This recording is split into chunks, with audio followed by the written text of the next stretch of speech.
आप देख रहे हैं इंडिया टाउन न्यूज, भारत की बात। जम्मू कश्मीर के पहलगाम में हाल ही में हुए आतंकी हमले से पूरा देश गुस्से में है।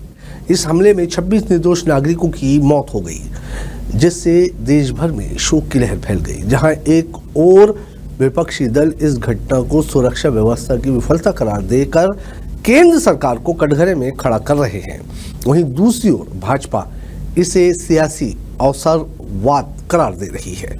अब इस मुद्दे पर कांग्रेस नेता और पूर्व मुख्यमंत्री भूपेश बघेल के बयान को लेकर भाजपा ने तीखा पलटवार किया है। नमस्कार, आप देख रहे हैं इंडिया टाउन न्यूज और मैं हूं आपके साथ कमर गौस। देखिए हमारी खास रिपोर्ट। और जिस प्रकार से जो देश में रिएक्शन आ रहा है वो बेहद दुखद है। इसमें भी आपदा में अवसर ढूंढने का काम भारतीय जनता पार्टी के लोग कर रहे हैं।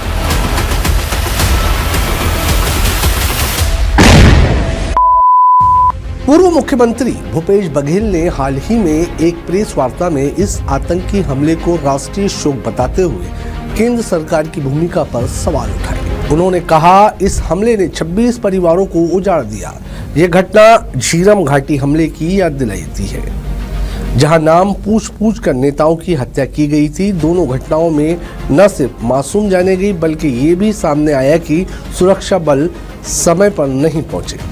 बघेल ने कहा कि ये इंटेलिजेंस फेलियर का मामला है और इसकी गंभीरता से जांच होनी चाहिए। उन्होंने कहा, सरकार बताए कि आखिर मदद क्यों नहीं पहुंची, किसकी चूक से ऐसा हुआ, क्या हम बार बार ऐसी त्रासदी के लिए तैयार रहते हैं।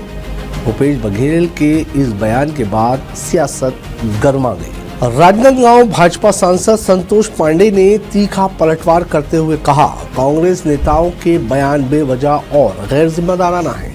भूपेश बघेल, खरगे, सिद्धरमैया, वाड्रा, इनके बयान पाकिस्तान की मीडिया और नेताओं द्वारा दोहराए जा रहे हैं। पाकिस्तान के रक्षा मंत्री ने बघेल के बयान को उठाकर आंतरिक आतंकवाद की बात कही है। क्या ये सिर्फ संयोग है? संतोष पांडे ने कहा कि जब देश शोक में है तब ऐसे बयान देश की एकता और सुरक्षा पर सवाल खड़े करते हैं। भूपेश बघेल ने झीरम और पहलगाम को जोड़ते हुए ये बताया कि देश की सुरक्षा व्यवस्था कमजोर है। ये बात देश विरोधी ताकतों के लिए ऑक्सीजन जैसा है। उन्होंने कहा, भाजपा की सोशल मीडिया टीम ने बघेल के उस बयान को विशेष रूप से उछाला, जिसमें उन्होंने कहा था कि धर्म पूछ कर मारा गया। इसे लेकर आरोप लगाया गया कि कांग्रेस जानबूझकर देश में धार्मिक ध्रुवीकरण करने की कोशिश कर रही है। भाजपा ने ये भी सवाल उठाया कि आतंकवाद जैसे गंभीर मुद्दे पर कांग्रेस क्यों सियासत कर रही है। कांग्रेस की ओर से जवाब में कहा गया कि उनका बयान पूरी संवेदनशीलता के साथ दिया गया था और भाजपा ने जानबूझकर उसे तोड़ ममोड़ कर पेश किया है। कांग्रेस प्रवक्ता ने कहा, हमने इस हमले की कड़ी निंदा की, शोक जताया और सरकार को समर्थन देने की बात कही, लेकिन भाजपा सिर्फ धर्म को मुद्दा बना रही है। भूपेश बघेल द्वारा झीरम घाटी की घटना से पहलगाम हमले की तुलना करने पर भी विवाद खड़ा हो गया।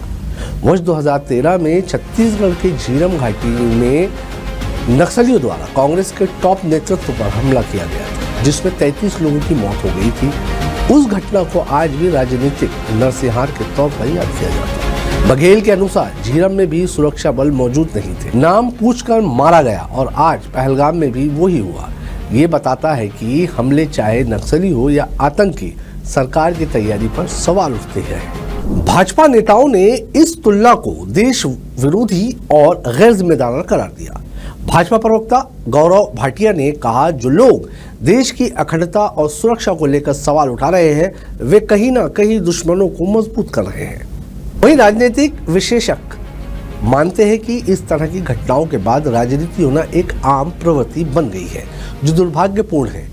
वरिष्ठ राजनीतिक विशेषज्ञ विनोद शर्मा कहते हैं, हर बार जब आतंकी हमला होता है, विपक्ष सरकार पर सवाल उठाती है और सत्ता पक्ष विपक्ष पर राष्ट्र विरोधी होने का आरोप लगाता है, लेकिन इससे जमीनी स्तर पर कोई समाधान नहीं मिलता। उन्होंने कहा कि बघेल का बयान संवेदनात्मक था, लेकिन भाजपा ने उसे हिस्से को चुना जिससे वो कांग्रेस को कटघरे में खड़े कर सके। वहीं कांग्रेस भी इस मुद्दे पर सरकार की भूमिका पर सवाल उठाकर राजनीतिक लाभ लेना चाह रही है। अब ये देखना दिलचस्प होगा कि केंद्र सरकार इस हमले की जांच को किस दिशा में ले जाती है। क्या सुरक्षा एजेंसियों की जिम्मेदारी तय होगी? क्या इंटेलिजेंस विफलता की पुष्टि होगी?